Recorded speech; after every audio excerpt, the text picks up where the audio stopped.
2006年係確診乳癌嘅，咁係3至4期嘅。咁當時咧，醫生就話你嘅復發率係6至7成㗎啦，咁樣19年前嘅自己啦，梗係面對死亡啦，係咪？不單止係面對疾病，咁當時嘅自己仍然都係好依賴醫學嘅，咁幸好而同時間嘅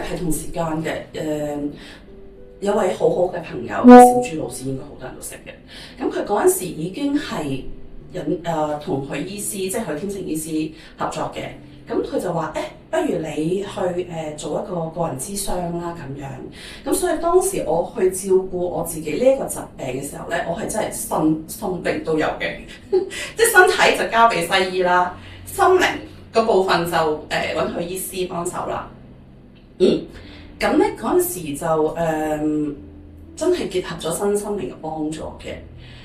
嗰度嘅領悟係話，如果我哋裏邊有一啲嘅思想或者一啲嘅習性，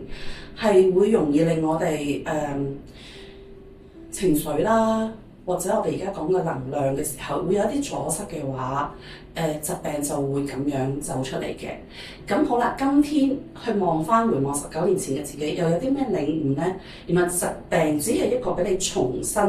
團結翻自己內在嘅不同嘅部分，去從而達至一個健康嘅，即係身心健康啊。咁我自豪嘅地方係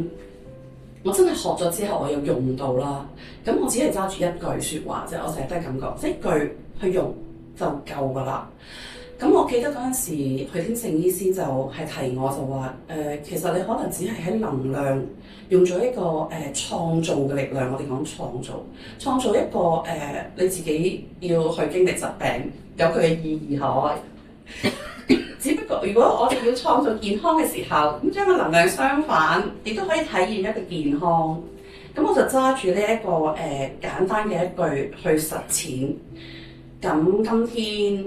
俾個心心自己，係啦，講咗19年。我希望將呢個一般人覺得疾病係一個忌諱同埋不受歡迎嘅一個名詞，化作一個新嘅演繹同理解同定義，去將呢個健康帶俾大家咯。